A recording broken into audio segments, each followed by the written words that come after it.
तीखी मसालेदार सब्जी।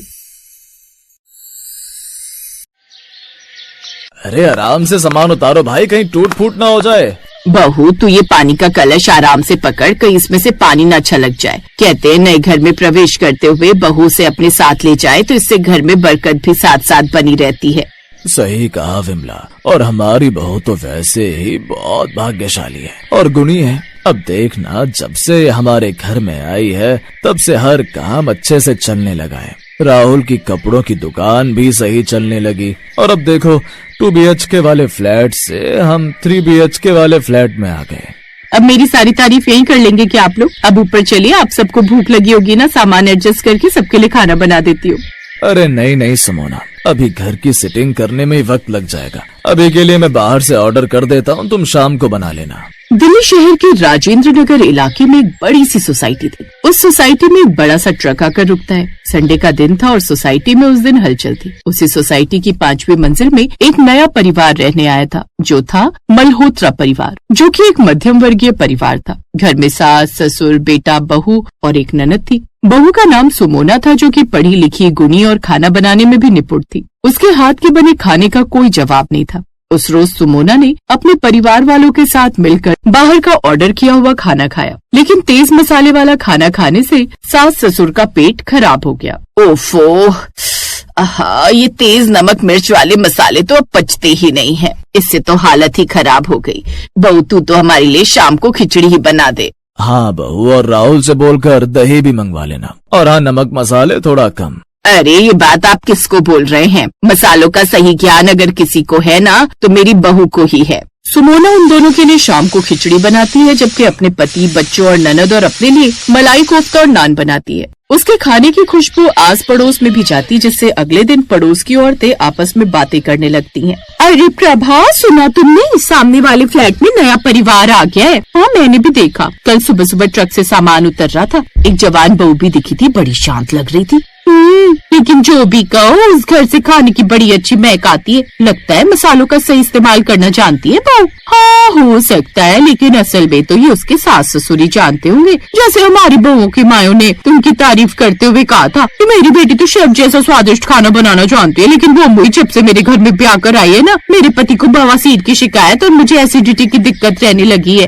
अरे मेरी बहू तो इतना तीखा खाना बनाती है कि आंख नाक से पानी तक आ जाता है। फिर ऐसे कुछ दिन बीत जाते हैं। एक रोज शाम को अब जब विमला देवी पार्क में कर जाती है तो धीरे धीरे उसकी सोसाइटी की बाकी औरतों से बातचीत होने लगती है और अब आस पड़ोस की औरतें उसकी सहेलियां बन जाती हैं। अब सब रोज पार्क में मिलती। फिर एक रोज विमला देवी को जब हल्का बुखार था तो सब उससे मिलने उसके घर आती हैं और उसका हाल चाल लेती हैं। ऐसे ही समय बीतता है। एक दिन प्रभा देवी उनके घर आती है। प्रभा, तुम आओ आओ, अंदर आओ। कैसी हो विमला बहन? बस ठीक हूँ, आओ बैठो। सुमोना बहू, देखो तो प्रभा जी आई हैं, इनके लिए भी खाना लगा दो।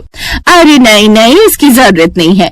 मैं तो यहाँ तुम लोगों को कीर्तन के लिए इनवाइट करने आई थी। कल मेरे घर पर कीर्तन है, तुम सबका खाना भी वही है। विमला, तू अपनी बहू को लेकर जरूर आना। नमस्ते आंटी जी। ऐसी कैसी जरूरत नहीं है, मेहमान भगवान समान होता है और हम भगवान को बिना खिलाए कैसे जाने दे सकते। आप बैठिए, मैं अभी आपके लिए खाना डाल कर लाती हूँ। अब वो उसके लिए खाना बना कर ले आती है। प्रभा जैसे ही उसके हाथ का बना खाना खाती है तो उसके स्वाद में खो जाती है और उंगलियां चाटने लगती है। वाह वाह, क्या स्वाद है विमला तेरी बहू के हाथों में। साक्षात मां अन्नपूर्णा का वास है इसके हाथों में। प्रभा दीदी को उसके हाथ का बना खाना बड़ा अच्छा लगता है और अब वो अपनी सहेलियों से भी जाकर सुमोना के खाने की तारीफ करती है। क्या बताऊं रमा बहन, बड़ी किस्मत वाली है विमला। उसकी बहू को क्या सही ज्ञान है मसालों का, हर चीज इतनी स्वादिष्ट बनाती है। अच्छा, तो सच कह रही है? फिर तो मैं भी खाने के समय जाकर देखूंगी। फिर रमा उसी शाम उनके घर के बाहर चक्कर लगाती रहती है। फिर जैसे ही उसके यहाँ से खाने की खुशबू आने लगती है वो जल्दी से वहाँ पहुँच जाती। आंटी जी आप आइए ना।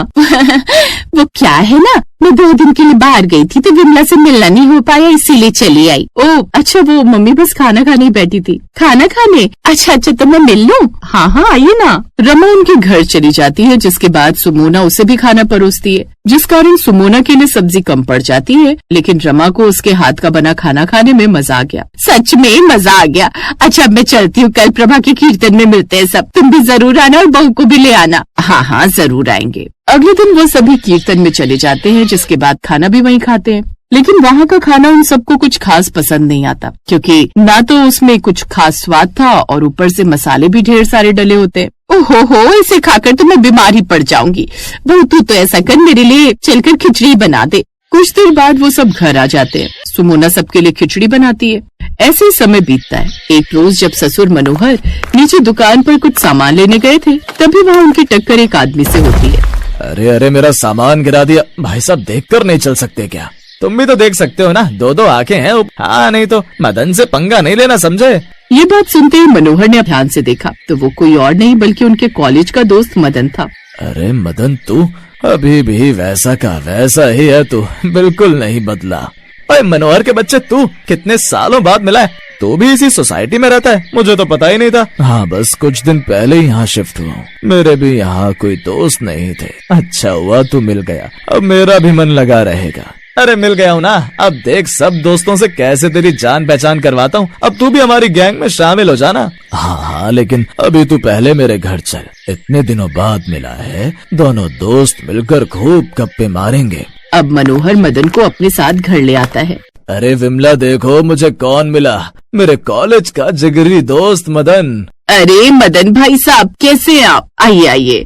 मैं बढ़िया हूँ भाभी। अच्छा हुआ जो आप लोग भी इसी सोसाइटी में आ गए, अब हम सबका खूब मन लगा रहेगा। हाँ बिल्कुल। सुमोना बहू, खाने का वक्त हो गया है, हम सबके साथ साथ मदन के लिए भी बना दो। अपने ससुर की बात मानकर सुमोना कई तरह की पकवान बना देती है, जिसे खाते ही मदन खुश हो जाता है।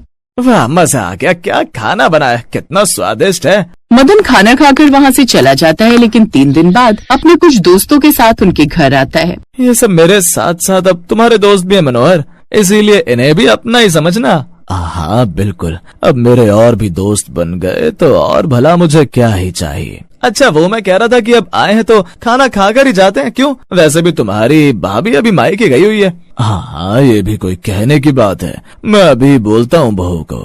मनोहर अपनी बहू को फिर से ऑर्डर देता है 5-6 लोगों के खाने बनाने का, और सुमोना को फिर खाना बनाना पड़ता है। अब कहीं न कहीं सुमोना इन सब से थक चुकी थी, क्योंकि या तो सास की सहेलियां या ससुर जी के दोस्त कोई न कोई किसी न किसी बहाने उनके यहाँ बिन बताए खाने के लिए टपक ही पड़ते। घर में राशन खत्म होने को है जी, कल आपकी छुट्टी है तो हम दोनों राशन लेने चल पड़ेंगे। क्या इतनी जल्दी राशन खत्म हो गया? लेकिन कैसे? अभी तो महीना भर भी नहीं हुआ राशन भरवाए हुए।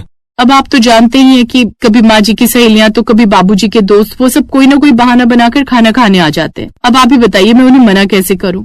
तुम्हारी बात भी सही है। ठीक है, हम कल ही राशन लेने चलेंगे। ऐसे कुछ दिन बीत जाते हैं। फिर एक रोज पड़ोसन कमला, ये बात ठीक नहीं विमला बहन, तुम लोगों ने ऐसे रूखा सूखा गृह प्रवेश कर लिया, ना तो हमें कोई पार्टी दी, ना ही कुछ मीठा खिलाया। इसलिए हम सब ने डिसाइड किया है कि हम सब संडे को तुम्हारे घर आएंगे फ्लैट की पार्टी लेने। इसलिए तू बहू को बोलकर खाना बनाकर तैयार करवा लेना, बाकी कुछ लोगों को मैं इन्वाइट कर दूंगी। ये सब कहकर कमला मन ही मन खुश थी, क्योंकि अब उन्हें फिर से सुमोना के हाथ का बना खाना खाने को मिलेगा। विमला भी शर्म के मारे हाँ में सिर हिला देती है। मम्मी, ये क्या बोलकर चली गई कमला आंटी? जबरदस्ती का खुद को इनवाइट करने पर तुली हुई है, और इतनी बार यहाँ आकर कितनी बार किसी न किसी बहाने से खाना खा चुकी है, लेकिन तब भी इनको पार्टी चाहिए। अब छोड़ना बेटी, अब वो बोल रही है तो आने दे, उन सबको क्या कर सकते हैं। कर सकते हैं मम्मी, ये सब ना भाभी के हाथ का बना स्वादिष्ट खाना खाकर इनकी जीभ को लत लग गई है, लेकिन इन्हें अभी नहीं रोका तो ये तो हमेशा ही ऐसे परेशान करेंगी। मेरे पास एक आइडिया है, इस बार भाभी आप उन्हें स्वादिष्ट परफेक्ट मसाले वाला नहीं बल्कि तीखा लाल मिर्च वाला बना खाना खिलाएंगी। वाह बेटी, क्या दिमाग के घोड़े दौड़ाए हैं तुमने, अब ऐसा ही होगा। क्या तीखा? लेकिन माँ जी खाना बनाना कितने लोगों के लिए? ये तो उसने नहीं बताया, लेकिन 20 लोग तो होंगे ही, और क्या। अगले दिन सुमोना खाना बनाकर तैयार कर लेती है, लेकिन उसका स्वभाव इतना अच्छा था कि वो चाहकर भी तीखा खाना नहीं बना पाई। बहू, तूने वो काम कर दिया ना जैसा हमने कहा था। वो माँ जी, वो ये मुझसे नहीं होगा। हे भगवान, ये भी कैसी गाय जैसी बहू मिल गई है मुझे। तभी पूनम कहती है, भाभी आप वो लाल मिर्च का डिब्बा मुझे दो। अब पूनम वो सारा का सारा मिर्च से भरा डब्बा सब्जी में उड़ेल देती है, साथ ही नमक भी भर कर डालती है। अब भुआ ना तीखा मसालेदार खाना। अब आँख नाक कान के साथ साथ ना आगे पीछे से भी धुआं ना निकलने लगे उन सबके तो कहना। कुछ देर बाद वो सभी मेहमान जैसे खाने का पहला निवाला मुंह में डालते हैं तो इतना तीखा खाना खाकर तो उनकी हालत खराब हो जाती है। हे भगवान, सारी मिर्च की फैक्ट्रीज में उड़ेल दी क्या? पानी पानी, इससे पहले कि मेरा हार्ट फेल हो जाए कोई मुझे मीठा दे दो रे। लेकिन सुमोना से उन सबकी यह हालत देखी नहीं जाती। फिर वो सबको थोड़ा थोड़ा गुड़ खाने को देती है, जिससे उन्हें राहत मिलती है। लेकिन अब सबको समझ आ जाता है कि ये सब किस लिए हुआ। अब वो उसे कभी बेवजह खाने के लिए परेशान नहीं करते, जिससे अब सुमोना और उसके परिवार को काफी आराम था।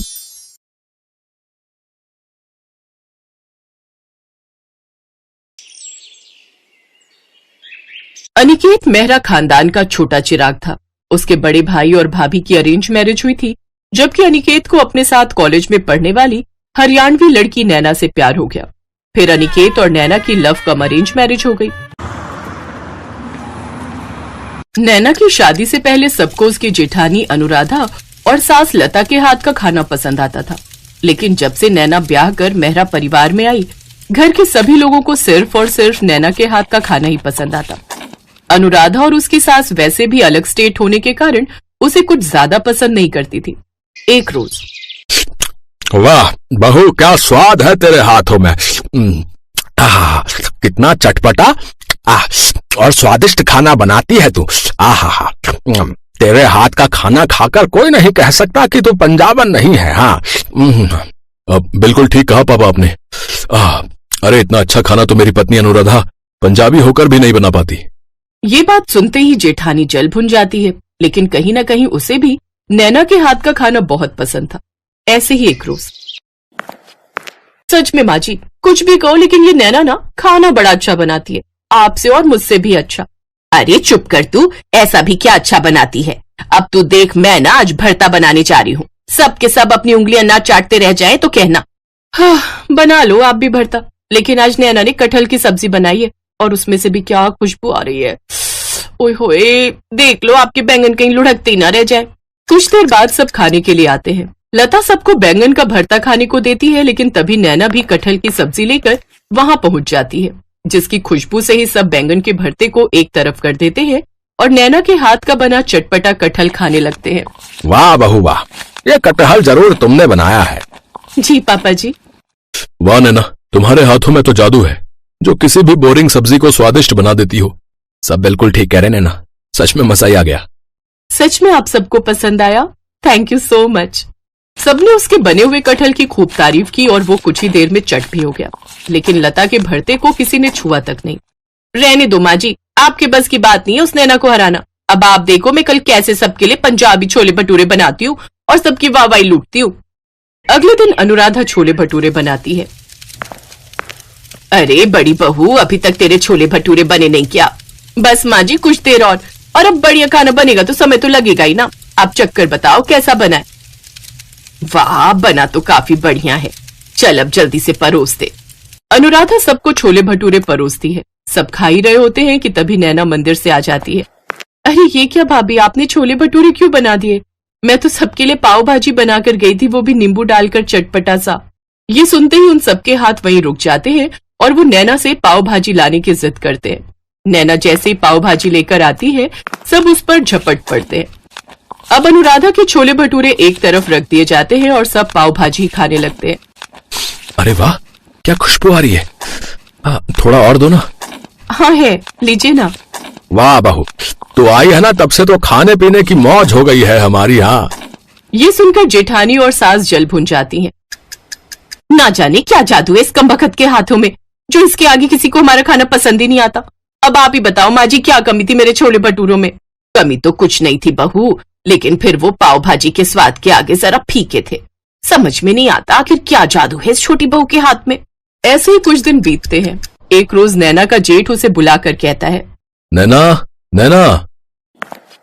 जी भैया। नैना, कल मेरे बॉस और उनकी वाइफ डिनर पर आ रहे हैं, तो तुम कुछ ना अच्छा सा बनाकर तैयार करना। जी ठीक है भैया। क्यों जी, ये क्यों बनाएगी? मैं क्यों नहीं बना सकती? अगर मेरे बॉस नहीं आते तो तुम खाना बना लेती, मुझे कोई प्रॉब्लम नहीं है। लेकिन बात यह है कि मेरे बॉस और उनकी पत्नी खाने पर आ रहे हैं और ये मेरे प्रमोशन का सवाल है, इसलिए मैं कोई रिस्क नहीं ले सकता। तुम जानती हो ना, मेरे बॉस पक्के पंजाबी हैं और वो तो चटपटे खाने के बेहद शौकीन है। अगले दिन नैना खाना बनाकर तैयार कर लेती है। जेठ जी के बॉस अपनी पत्नी के साथ डिनर पर आते हैं तो सब उनका अच्छे से वेलकम करते हैं। कुछ देर बाद वो सब साथ में बैठकर डिनर करते हैं तो वो खाना खाकर तो बॉस बहुत ही खुश होते हैं। वाओ, क्या कमाल का खाना है। इतना अच्छा खाना तो मैंने बड़े से बड़े होटल में भी नहीं खाया। सचमुच बहुत ही लजीज और यमी खाना है। वाओ, तुम बहुत लकी हो शुभम, जो तुम्हारी वाइफ इतना टेस्टी खाना बना लेती है। अरे नहीं, ये खाना तो मेरे छोटे भाई की पत्नी नैना ने बनाया है। नैना हरियाणा से और इनकी इंटरकास्ट मैरिज हुई थी, लेकिन खाना बनाने में इसका जवाब नहीं है। नैना की तारीफ करने के कुछ देर बाद वो सब वहाँ से चले जाते हैं, लेकिन ये देखकर अनुराधा हैरान रह गई और वो अपनी सास से, अब तो हद ही हो गई माँ जी, पहले सिर्फ घर वाले लेकिन अब तो बाहर वाले भी इसके चटपटे खाने की तारीफ करते नहीं थकते। अब तो एक ही तरीका है इस बात का पता लगाने का कि आखिर वो खाना बनाती कैसे है, और वो क्या, उस पर नजर रखकर। अब वो दोनों उसकी जासूसी शुरू कर देती हैं। अगले दिन नैना रसोई में खाना बनाती है तो दोनों उसको चुपके से देखती हैं। अरे हट तो बहू, मुझे भी तो ठीक से देखने दे, हल्दी के बाद उसने क्या डाला। माँ जी मुझे लगता है नमक या मिर्च डाली होगी शायद। तेरे शायद के चक्कर में तू बाजी हार जाती है, अब हट परे, मैं देखती हूँ। दोनों देखने की कोशिश करती हैं लेकिन उनकी समझ में कुछ नहीं आ रहा था। माँ जी ऐसा करो, आप उससे जाकर पूछ ही लो कि वो क्या डालती है खाने में। ए चल चल, कल की आई लड़की से मैं पूछूं? बिल्कुल नहीं। अब वो दोनों सास बहू कभी कुकिंग शो के प्रोग्राम देखती तो कभी यूट्यूब पर रेसिपी देखकर खाना बनाने की कोशिश करती, लेकिन फिर भी वो वैसा खाना नहीं बनाना सीख पाती। इसलिए अब वो एक प्लान बनाती हैं। वो हर समय नैना के साथ ही रहती जिससे उन्हें पता चल सके, लेकिन इससे नैना इरिटेट होने लगी। उफ, जेठानी जी और माँ जी को आखिर हो क्या गया है, हर वक्त मुझसे चिपकी रहती हैं। और फिर उनके हाथ काम की बात लग जाती है। माँ जी ये जाटनी ना बड़ी चालाक है, आपको पता है जो मसाले हमारी रसोई में होते हैं ना वो तो ये डालती नहीं है, ये तो कोई अलग ही मसाले इस्तेमाल करती है। हैं? हे भगवान, कहीं ये कोई जादू टोना सीख कर तो नहीं आई और वही हम पर आजमा रही हो। चल अभी चलकर देखते हैं आखिर उसने उस डिब्बे में रखा क्या है, कौन सी चीज डालती है ये जिससे सब इसी के गुणगान करते हैं। अभी नहीं माँ जी, रात को, अभी अगर जाकर देखेंगे तो उसे हम पर शक हो सकता है, और क्या पता वो अपनी किसी जादू टोने से हम दोनों को बिल्ली या चूहा बना दे तो। हाँ हाँ हाँ हाँ हाँ, तू ठीक कहती है, रात में देखेंगे, वैसे भी मुझे नहीं बनना बिल्ली या चूहिया।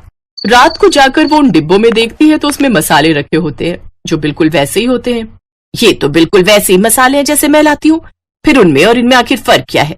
मैंने कहा था ना माँ जी, ये जरूर कोई जादू टोना करती होगी, अब तो इसकी सच्चाई सबके सामने लानी पड़ेगी। अगले दिन वो सबको हॉल में इकट्ठा करती है। तुम सबको पता है ये चाटनी ना हम सबके खाने में कोई जादू टोना करती है, जादूगरनी है ये, जादूगरनी। हाँ, ये आप क्या कह रही है माँ जी? हाँ तो बताओ, तुम क्यों मसाले का डब्बा अलग रखती हो? माँ जी वो पिसे हुए मसाले जो मेरी नानी माँ झज्जर में अपने गांव में पीसती हैं, अपने हाथों से धूप में सुखाकर। उन्हीं मसालों से खाने में इतना स्वाद और खुशबू आती है। उनके वहां पर खुद के ढाबे हैं जिसमें यही मसाले डालते हैं। और अनिकेत ने मुझे शादी से पहले ही कहा था कि पंजाबियों के दिल में उतरने का रास्ता चटपटा खाना होता है, इसलिए आप सबका मैं दिल जीत सकूं, इसलिए ये चटपटा खाना बनाकर खिलाती हूँ। लेकिन मुझे नहीं पता था कि मेरा ससुराल सिर्फ ससुराल ही नहीं, ये तो चटपटा ससुराल है, चाहे वो खाने में हो, जासूसी करने में हो या इल्जाम लगाने में। अब मैं नहीं रहूंगी यहाँ जहाँ मुझे सब जादूगरनी समझते हैं। माँ ये जो भी कर रही थी आप सबका दिल जीतने के लिए कर रही थी। अब जेठानी और सास को अपनी गलती का एहसास होता है और वो नैना से अपने किए की माफी मांगती हैं। अब वो सब साथ में खुशी खुशी रहते हैं। सौम्या को तीखी पानीपुरी खाने का बहुत शौक था। वो जब भी पानीपुरी खाती तो बहुत ही तीखे बनवाती। उसकी इस आदत को देखकर उसकी सास बहुत गुस्सा करती थी। भैया थोड़ी तीखी पानीपुरी खिलाओ, हाँ वो हरी मिर्च वाली चटनी वो भर दो इसमें। दीदी जी ये चटनी बहुत तेज मिर्च वाली है, आपसे खाई नहीं जाएगी, मैं तो ये जरा सा ही मिलाता हूँ। खिला दे भैया, हमारी बहू तीखे पानीपुरी ही खाती है, बहुत शौक है इसे मिर्च मसाले वाले तीखे पानीपुरी खाने का।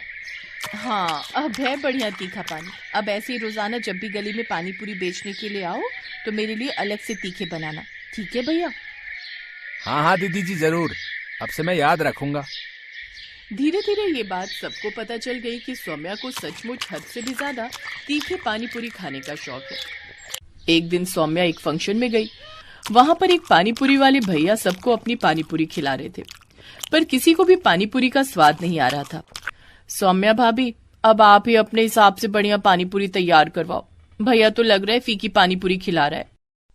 अरे रहने दो शेफाली, अगर सौम्या ने पानी बनवाया ना तो तुम सब एक भी पानीपुरी नहीं खा पाओगी। सौम्या बहुत तीखी पानीपुरी खाती है और ये अपने हिसाब से ही पानी तैयार करवाएगी, फिर तुम्हारे साथ साथ आए हुए सभी मेहमान पानीपुरी खाने से रह जाएंगे। वहीं एक औरत जो फंक्शन में आई हुई थी ये सारी बातें सुन रही थी। वो उनके पास आई और बोली, कितना भी कहो मेरे से ज्यादा तीखी पानीपुरी कोई नहीं खा सकता। मैंने बड़े बड़े रिकॉर्ड तोड़े हैं, बहुत से तीखी पानीपुरी खाने वाले कंपटीशन में मैं जीत चुकी हूँ, मुझे कोई नहीं हरा सकता। मुझे लगता है सौम्या जी मेरे से ज्यादा तीखी पानी पूरी नहीं खाती होंगी। हाँ भाभी, स्वीटी आंटी सचमुच बहुत तीखी पानी पूरी खाती हैं। इन्होंने तो बहुत सारी प्रतियोगिताएं भी जीती हैं, जिनमें तीखी पानी पूरी खाकर इन्होंने बहुत से इनाम जीते हैं। अच्छा, आपसे मिलकर बहुत खुशी हुई, पर आप मुझसे कंपटीशन करने से पहले ये बात कैसे कह सकती हैं? अभी तक मेरा और आपका कोई कंपटीशन ही नहीं हुआ है। तो कर लेते हैं कंपटीशन, वो तो मैं ही जीतूंगी, परिणाम भी मैं तय करूंगी और पानी पूरी का पानी भी मैं ही बनवाऊंगी सबसे तीखा। ठीक है, आप बड़ी हैं, मुझे आपकी शर्त मंजूर है। अगले हफ्ते सोमवार के दिन हम कंपटीशन रख लेते हैं और जीतने वाले को सबसे महंगा वाला स्मार्टफोन गिफ्ट होगा। वैसे भी मैं लेटेस्ट स्मार्टफोन लेने ही वाली थी, सोच रही हूँ इनाम में मिल जाएगा तो मेरे पैसे बच जाएंगे। ठीक है आंटी जी, अब प्रतियोगिता में ही मिलते हैं। सौम्या स्वीटी आंटी से प्रतियोगिता के लिए हाँ कहकर घर आ जाती है, पर उसकी सास उस पर गुस्सा करने लगती है। बहू, अगर तुम प्रतियोगिता में हार गई तो तुम जानती हो तुम्हारा फालतू का नुकसान हो जाएगा। इतना महंगा स्मार्टफोन उसे मुफ्त में दे दोगी। तभी तो मैंने इस प्रतियोगिता के लिए हाँ की है। मेरा भी मन है कि मैं एक बढ़िया नया फोन लूं। अब मैं तुमसे कब से कह रही थी कि मुझे स्मार्टफोन दिलवा दो, तुमने तो दिलवाया नहीं। मैंने सोचा मैं खुद ही ले लेती हूँ, और अब जब सामने से ऑफर आ रहा हो तो भला मैं मना कैसे करती। और माँ जी, क्यों आपको अपनी बहू पर विश्वास नहीं है? आपको पता है ना मैं कितनी तीखी पानी पूरी खाती हूँ। ये प्रतियोगिता तो मैं ही जीतूंगी, बस आप मुझे अपना आशीर्वाद दो। सौम्या प्रतियोगिता के लिए तैयार थी। वो अपनी सास और पति नीरज के साथ सोमवार के दिन एक रेस्टोरेंट में पहुंचती है। वहीं स्वीटी भी अपनी कुछ सहेलियों के साथ वहां पहुंच चुकी थी। स्वीटी और सौम्या तीखे पानी पूरी खाने की प्रतियोगिता शुरू करती हैं। स्वीटी को लग रहा था कि उसने पानी इतना ज्यादा तीखा बनाया है कि सौम्या एक भी पानी पूरी नहीं खा पाएगी। पर ये क्या, सौम्या तो झटपट सारे पानी पूरी खाती जा रही थी। आपको नहीं पता कि आज आपने किससे पंगा ले लिया। ये मेरी बहू है, सबसे ज्यादा तीखे पानी पूरी खाने वाली बहू। मेरी बहू का इनाम तैयार रखना। स्वीटी ने अपने हिसाब से पानी बनाया था, हद से ज्यादा तेज और तीखा मसाला। कुछ ही देर में स्वीटी की तो आंख और कान से धुआं निकलने लगा। पर ये क्या, सौम्या तो पानी पूरी खाना रोक ही नहीं रही थी, और आखिरकार सौम्या तीखे पानी पूरी खाने की प्रतियोगिता को जीत जाती है। मजा आ गया, इतने चटपटे तीखे पानी पूरी थे ना। कमाल का पानी बनाया था आपने स्वीटी आंटी। वैसे मेरा लेटेस्ट फोन जो इनाम में मुझे मिलने वाला है, उसके आप मुझे पैसे ट्रांसफर करेंगी या खुद खरीद कर देंगी? तुम पसंद कर लेना, मैं पैसे दे दूंगी। Okay, no problem. नीरज में सोच रही थी, आप ऑनलाइन बोल रहे थे ना वो लेटेस्ट आया एक फोन, हम वही ले लेते हैं। आंटी जी मुझे अकाउंट में पैसे दे देंगी। सौम्या की बात सुनकर उसकी सास और पति दोनों उसके साथ हंस देते हैं। उस समय स्वीटी आंटी का मुंह सचमुच देखने वाला था।